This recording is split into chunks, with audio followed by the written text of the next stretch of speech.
दोस्तों सब्सक्राइब करें और इस बेल आइकन को दबाएं और पाएं वीडियो सबसे पहले। मैं भारत को भारतीयता की मान्यता के आधार पर फिर से खड़ा करना चाहता हूं, उस काम में लगा हूं। इसी तरह से शिक्षा व्यवस्था को स्वदेशी बनाना चाहते हैं। अभी जो शिक्षा हम लेते हैं वो मैकॉले की है। मैकॉले ने जो पाठ्यक्रम तय किया वही हम पढ़ते हैं, और दुर्भाग्य से मैकॉले जो पाठ्यक्रम हमको दे गया वो इतना रद्दी और बेकार का है जो जिंदगी में कभी काम नहीं आता। हम पढ़ते हैं, रटते हैं, कक्षा में जाकर उल्टी करते हैं। कॉपी पे लिखना माने उल्टी करना। 100 में से 96 नंबर ले आते हैं। अब उसका शहद लगा के चाटें तो क्या निकलता है उसमें से? 96 नंबर। जिंदगी में काम नहीं आती वो शिक्षा। मैं मेरा उदाहरण देता हूं। सालों साल मैंने पढ़ाई की, मेरा जीवन खराब किया। मैं नहीं पढ़ता तो बहुत अच्छा होता। जितने साल मैंने पढ़ाई की, जितना पैसा मेरे माता पिता ने मेरी पढ़ाई पे खर्च किया, जितना पैसा मेरे ट्यूशन पे मेरे माता पिता ने खर्च किया, अगर मैं पढ़ने नहीं जाता वो सब पैसा बचता और मैं उससे कोई धंधा और व्यापार करता तो करोड़पति होता। क्या पढ़ाई हुई है मेरी? मैंने बचपन में पढ़ा x + y whole square is equal to x square plus 2xy plus y square, x minus y whole square is equal to x square minus 2xy plus y square. अब मेरे समझ में नहीं आता कि करूं क्या इसका मैं मेरी जिंदगी में।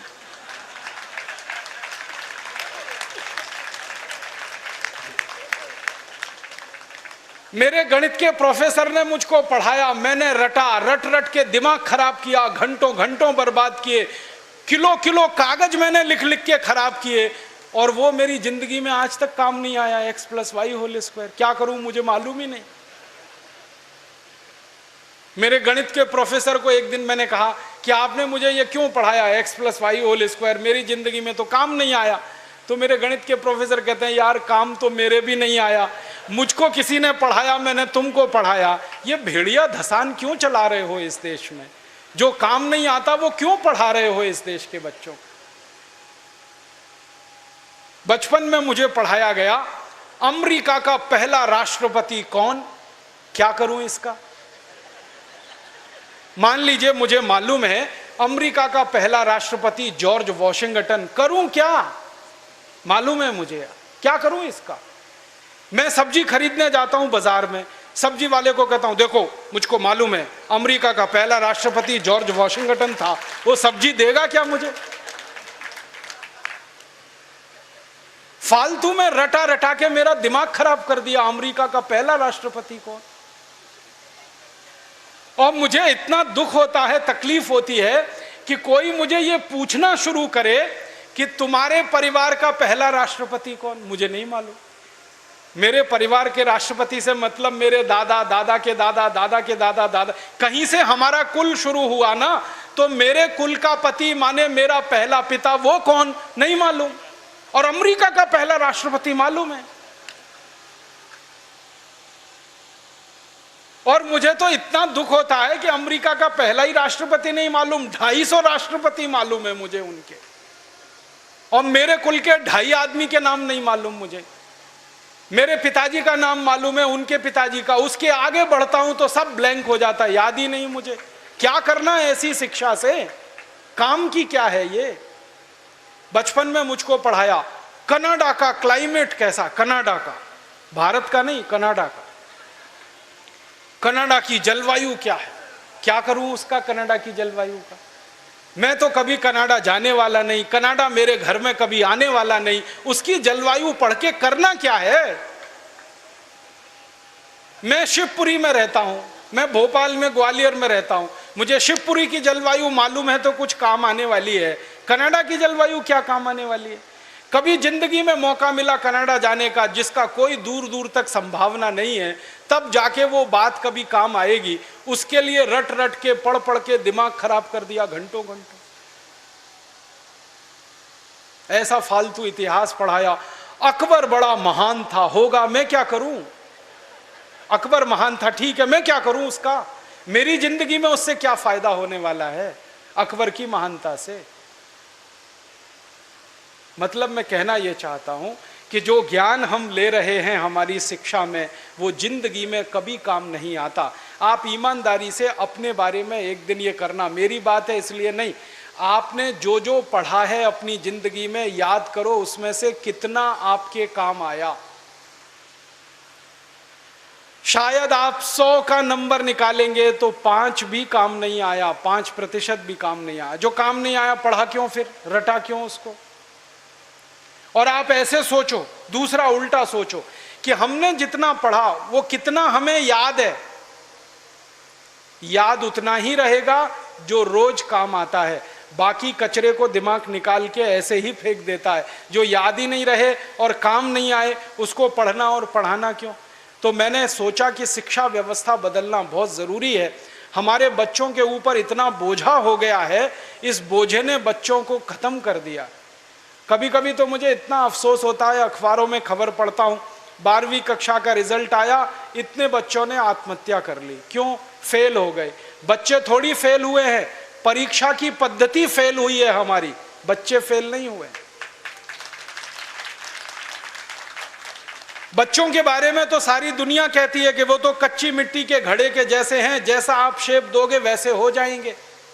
हमारे बच्चों को हमारे अध्यापक और परीक्षा वाले शेप नहीं दे पाए, इसलिए परीक्षा पद्धति फेल हुई है, बच्चे फेल नहीं हुए। मुझे तो कई बार यह कहने के मन करता है कि बच्चों को फेल करने वाले अध्यापकों को फेल करना चाहिए, क्योंकि उन्होंने पढ़ाया नहीं ठीक से, समझाया नहीं बच्चों को ठीक से। और इस शिक्षा पद्धति में क्या भेड़िया धसान है। 100 में से 90 नंबर लाओ, 99 नंबर लाओ, 98 नंबर लाओ तो आप बहुत होशियार हैं, 33 नंबर लाओ, 30 नंबर लाओ तो आप बिल्कुल बेकार हैं। न्यूटन को तो जिंदगी में कभी भी 30 से ज्यादा नंबर आए नहीं, बेकार है न्यूटन, वो तो सारी दुनिया में पूजा जाता है। कभी फेल, हमेशा ही फेल हुआ, पास ही नहीं हुआ कभी न्यूटन। स्कूल वालों ने निकाल दिया उसको कि हर बार फेल हो जाता है, ये पढ़ने लायक नहीं है। जब स्कूल ने निकाल दिया उसको, तब उसका दिमाग खुल गया और उसने गिरते हुए सेब को देख लिया और उसने गुरुत्वाकर्षण का सिद्धांत दे दिया। जो आदमी स्कूल में फेल हो गया था, अब सारी दुनिया उस पर पीएचडी करती है और उसके गुणगान करती है। माने फेल और पास होने से किसी व्यक्ति के जीवन का कोई लेना देना नहीं। आप आइंस्टाइन की अगर कहानी पढ़ोगे तो आइंस्टाइन तो 9 कक्षा के आगे पढ़ नहीं पाया कभी, निकाल दिया स्कूल ने उसको, क्योंकि वो कुछ और सोचता रहता था। स्कूल ने निकाल दिया और निकालने के बाद सारी दुनिया में E=mc² का जो सिद्धांत दे दिया, सारी दुनिया उसका गुणगान करती है और एक ऐसे आदमी को पूछती है जो स्कूल में 9 क्लास के आगे बढ़ा ही नहीं। मतलब मैं कहना चाहता हूं, 9 पढ़ जाए, 10 पढ़ जाए, 12 पढ़ जाए, 16 पढ़ जाए, इससे कुछ लेना देना नहीं। ज्ञान जो है ना, डिग्रियों से नहीं तौला जाता है। ज्ञान अलग चीज है, डिग्रियां बिल्कुल अलग चीज है। मैं तो इसी देश की कहानी देखता हूं। धीरूभाई अंबानी 9 क्लास फेल हो गया, पेट्रोल पंप पे नौकरी करना शुरू किया और रिलायंस नाम का एक एम्पायर खड़ा कर दिया जो सारी दुनिया में 4.5 लाख करोड़ का है। 9 क्लास फेल आदमी 4.5 लाख करोड़ का एम्पायर खड़ा करके छोड़ गया। इसका माने ज्ञान का डिग्री से कोई संबंध नहीं है। घनश्याम दास बिरला 4 क्लास पढ़े, स्कूल और गांव छोड़कर निकल गए, लोटा लेकर कलकत्ता पहुंच गए और इतना बड़ा खानदान बना दिया, बिरला एम्पायर, जो आज लाखों करोड़ का है। 4 क्लास पास आदमी ने किया। बिरला जी कहा करते थे कि क्लास पास करना कोई महत्व की बात नहीं है जीवन की तुलना में। तो हम जीवन को जीने वाली शिक्षा हमारे विद्यार्थियों को दें, ऐसी शिक्षा व्यवस्था हम बनाएं जिसमें डिग्री का महत्व ना हो, ज्ञान का महत्व हो, परीक्षा का महत्व ना हो, सीखने का महत्व हो, पढ़ाने का महत्व नहीं हो, सिखाने का महत्व हो। अध्यापक भी सीखें, विद्यार्थी भी सीखें, दोनों सीखने की प्रक्रिया में आगे बढ़ें। ऐसी एक शिक्षा व्यवस्था हम बनाना चाहते हैं और ये पूरी शिक्षा व्यवस्था मातृभाषा पर आधारित होगी, ये अंग्रेजी पर आधारित नहीं होगी। अंग्रेज आए तो अंग्रेजी आई, अंग्रेज गए तो अंग्रेजी चली जानी चाहिए थी। क्यों हमने रख लिया इस अंग्रेजी को? अंग्रेजी में पढ़ाते हैं अपने बच्चों को, मार मार के सिखाते हैं, बच्चे बेचारे अक्सर उसमें फेल हो जाते हैं। हिंदुस्तान के बच्चे गणित में पास होते हैं, भौतिकी में पास होते हैं, रसायन में पास होते हैं, अंग्रेजी में फेल हो जाते हैं। होना ही चाहिए उनको अंग्रेजी में फेल, क्योंकि अंग्रेजी विदेशी भाषा है। मुझे आप एक अंग्रेज बताइए और दिखाइए जो हिंदी में पास हो जाए, तो मैं अंग्रेजी में पास होकर दिखा सकता हूं। जब कोई अंग्रेज हिंदी में पास नहीं हो सकता, तो हम भारत के विद्यार्थियों से क्यों अपेक्षा कर रहे हैं कि वो अंग्रेजी में पास हो? और अंग्रेजी भाषा नहीं है पास होने लायक, ये तो भाषा ही रद्दी है। इस भाषा का इतिहास जब मैंने पढ़ा, 5वीं शताब्दी में तो ये भाषा आई, माने मुश्किल से 1500 साल पुरानी है। हमारी भाषा तो करोड़ों साल पुरानी है। संस्कृत, हिंदी, मराठी, तमिल, तेलुगु, कन्नड़, मलयालम, ये तो 1500 साल पुरानी है। और दुनिया की सबसे रद्दी भाषा है अंग्रेजी, जिसकी कोई अपनी व्याकरण नहीं है जो शुद्ध हो और ठीक हो। आपको एक उदाहरण देता हूं। अंग्रेजी में एक शब्द है PUT, पुट। BUT तो PUT पट होना चाहिए। CUT कट, BUT बट तो PUT पट। अगर PUT पुट तो CUT कुट, BUT बुट, यही होना चाहिए ना। क्या मूर्ख लोगों की भाषा है, ग्रामर ही नहीं है। और परम मूर्खता की भाषा ये अंग्रेजी। एक शब्द है अंग्रेजी में, उसमें कहते हैं केमिस्ट्री, CHEMISTRY, केमिस्ट्री। तो यहां पे CH जो है ना का हो गया, ठीक है। तो केमिस्ट्री में CH का हो गया, तो चोपड़ा में कोपड़ा होना चाहिए। CHOPARA है ना, उसको चोपड़ा क्यों कहते हैं, कोपड़ा कहो। और CHOPARA को चोपड़ा कह रहे हो तो CHEMISTRY को केमिस्ट्री कहो। फिर एक जगह CH का है, एक जगह CH चा है, कुछ समझ में नहीं आता क्या इनका हिसाब किताब है। मूर्खों की भाषा है ये अंग्रेजी। और इस भाषा की कितनी बड़ी कमजोरी है। अंग्रेजी में एक शब्द है SUN, माने सन, माने सूरज।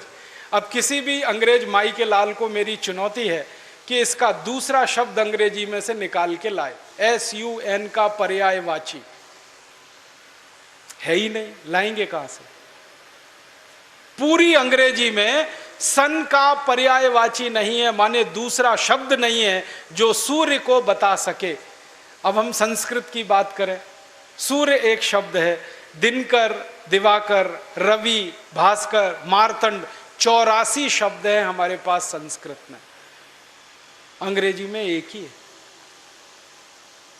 एक शब्द है अंग्रेजी में मून, एक ही है, चंद्रमा। और हम संस्कृत में 56 शब्द हैं चंद्रमा के लिए। अंग्रेजी का एक शब्द है वाटर, माने पानी, वो अकेला एक ही है। वो नदी का पानी हो या नाले का, कुएं का हो या तालाब का, सब पानी वाटर है। और यहां भारत में हर पानी के लिए अलग शब्द है। बारिश का पानी अलग, समुद्र का पानी अलग, नदी का पानी अलग, तालाब का अलग, सरोवर का अलग, नाले का पानी अलग, कीचड़ का पानी अलग, सब पानी के लिए अलग अलग शब्द है। अंग्रेजी में एक ही है, वाटर। बहुत गरीब भाषा है अंग्रेजी, शब्द ही नहीं है उनके पास। कितने गरीब हैं, चाचा भी अंकल, मामा भी अंकल, मौसा भी अंकल, फूफा भी अंकल, फूफा का फूफा भी अंकल, मौसा का मौसा भी अंकल, कोई शब्द ही नहीं है अंकल के अलावा।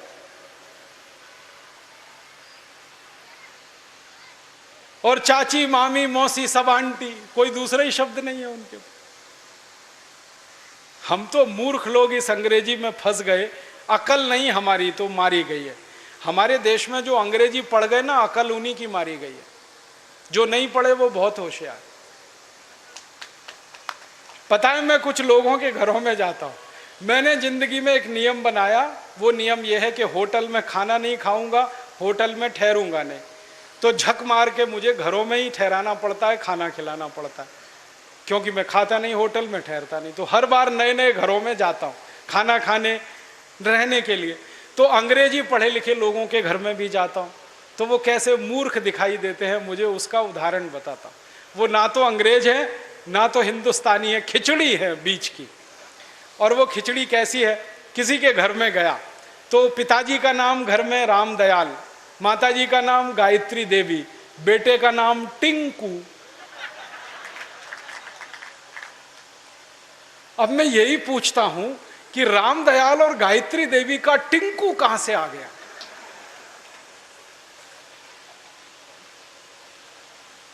फिर मैं उनको पूछता हूं आपको मालूम है टिंकू का अर्थ क्या है? उनको नहीं मालूम। नाम रख लिया बच्चे का टिंकू, अर्थ नहीं मालूम। ऐसे मूर्ख लोग, अर्थ मालूम नहीं, नाम रख लिया टिंकू टिंकू टिंकू। फिर डिक्शनरी खोल के दिखाता हूं उनको। अंग्रेजों की सबसे पुरानी डिक्शनरी है वेबस्टर डिक्शनरी। उसमें टिंकू का अर्थ है आवारा लड़का।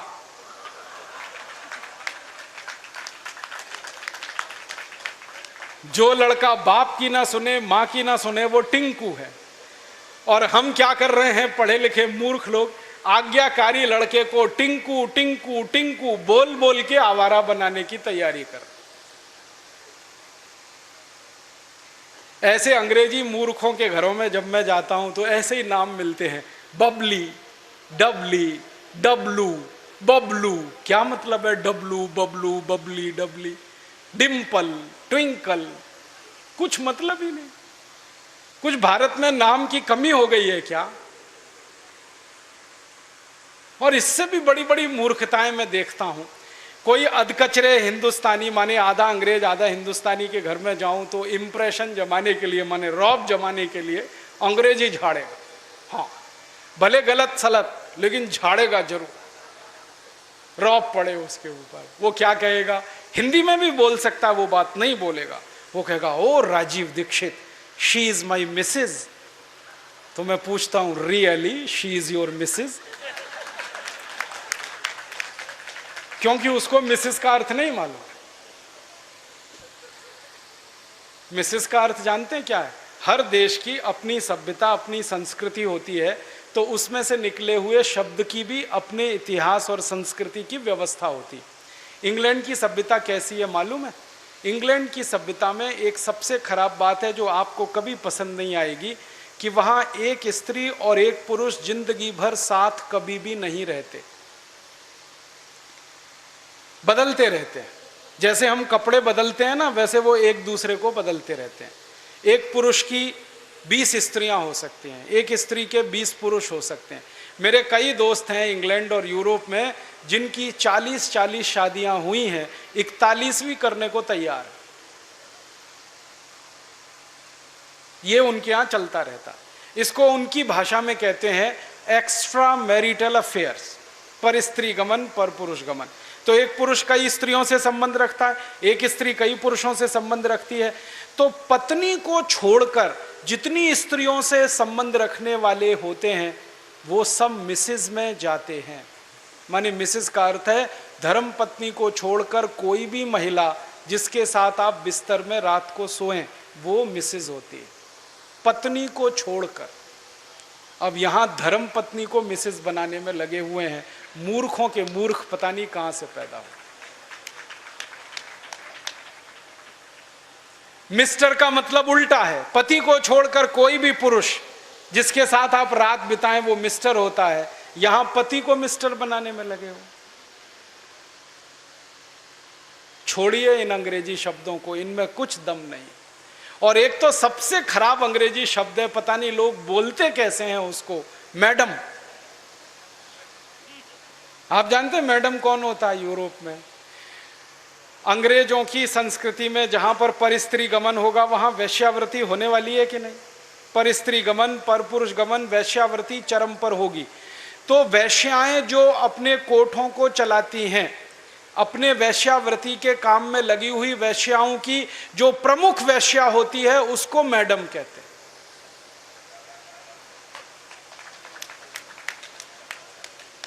और यहां हिंदुस्तान में अपनी बहनों को मैडम कह देते हैं। ऐसे मूर्ख लोग मैंने इस देश में देखे हैं। अपनी धर्मपत्नी को मैडम कहने में शर्म नहीं आती, ओ मैडम इधर आओ। और वो धर्मपत्नी को भी शर्म नहीं आती मैडम कहलवाने में, वो भी कहती है मैडम कहो मुझको। जान तो लो कि मैडम होती कौन है, फिर कहलवाओ। अपने भारत में कितने सुंदर सुंदर शब्द हैं।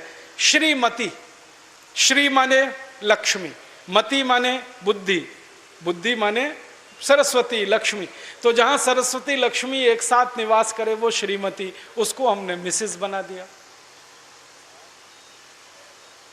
ये मूर्खाधिपति हमारे देश में अंग्रेजी पढ़े लिखे, इन्होंने बड़ा सत्यानाश किया, बेड़ा गर्क किया इस देश का। इस अंग्रेजी भाषा ने किया, फिर इन्होंने और ज़्यादा किया। मेरा आपसे हाथ जोड़कर निवेदन है, इस अंग्रेजी भाषा में मत फंसिए, कुछ इसमें रखा नहीं है, दम नहीं है। कभी कभी तो मैं लोगों के घरों में जाता हूँ, इतना गुस्सा आता है मुझे। कभी कभी अंग्रेजी पढ़े लिखे लोगों के घर में जाता हूँ तो छोटे छोटे बच्चे होते हैं ना, उनको उनके माता पिता कहते हैं, देख बेटा अंकल आए हैं, जरा पोएम तो सुना। मैं कहता हूँ भाई मैं अंकल नहीं हूँ, मुझे या तो मामा बना लो या चाचा बना लो, दोनों में ही आपका फायदा है, मेरा भी फायदा है। मामा बनो तो भी फायदा, चाचा बनो तो भी फायदा, अंकल में तो कुछ रखा नहीं है। फिर उनके माता पिता को कहता हूँ, ये आप इनको पोएम क्यों सुनवाते हैं, कविता सुनवाओ ना। तो उनको पोएम और कविता का अर्थ ही पता नहीं है, पोएम अलग है, कविता अलग है। अब वो बच्चे चालू हो जाते हैं टेप रिकॉर्डर की तरह से और पोएम सुनाते हैं मुझको, rain rain go away come again another day little baby wants to play. अब मैं बच्चे को पूछता हूं, तुमको मालूम है इसका अर्थ क्या है? नहीं मालूम।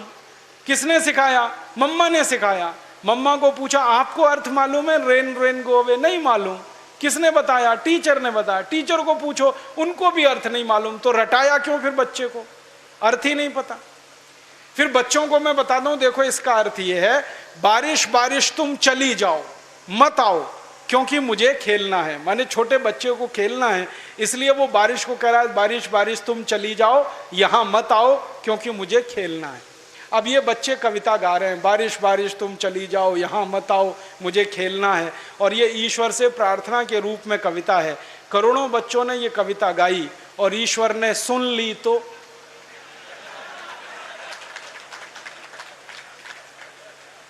बारिश को वापस बुला लिया, तो क्या होने वाला है?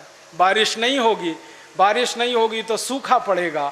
सूखा पड़ेगा तो आप भी भूखे मरेंगे, मैं भी मरूंगा, किसान भी मरेंगे। इतनी अकल नहीं है हमको, ये रेन रेन गो अवे कितनी खतरनाक चीज है। हमारे भारत में 60% खेती बारिश पर होती है, 40% खेत में ही सिंचाई की व्यवस्था है। जब 60% खेती बारिश पर हो तो बारिश ज्यादा होनी चाहिए इस देश में। ऐसी कविताएं हम बच्चों को क्यों नहीं सिखाते? लेकिन वो कविताएं मातृभाषा में हो सकती हैं, अंग्रेजी में नहीं हो सकते। मैं एक मराठी मातृभाषा की कविता सुनाता हूं आपको, अर्थ बहुत सीधा है उसका। वो कविता है, ये रे पाऊसा तुला देतो पैसा, पैसा झाला खोटा, पाऊस आला मोठा। ये रे माने आओ आओ, जल्दी जल्दी बारिश तुम आओ। पाऊसा माने बारिश। मराठी में कह रहे हैं, बारिश बारिश तुम जल्दी जल्दी आओ, नहीं आओ तो मैं पैसा देने को तैयार हूं, तुम आ जाओ, क्योंकि मुझे बारिश की जरूरत है, क्योंकि खेत को पानी की जरूरत है, क्योंकि 60% खेती बारिश पर आधारित है। तो भारतीय कविता बारिश को बुलाने वाली होती है और अंग्रेजी कविता बारिश को भगाने वाली होती है। क्योंकि इंग्लैंड में मौसम खराब रहता है, कभी भी बारिश आती है, इसलिए वहां के बच्चे कहते हैं रेन रेन गो अवे, क्योंकि बारिश का कोई भरोसा नहीं। दोस्तों, सबसे पहले तो चैनल सब्सक्राइब करें, फिर लाइक, कमेंट और शेयर करें, और हाँ, हमारा एंड्रॉयड ऐप डाउनलोड करना ना भूलें।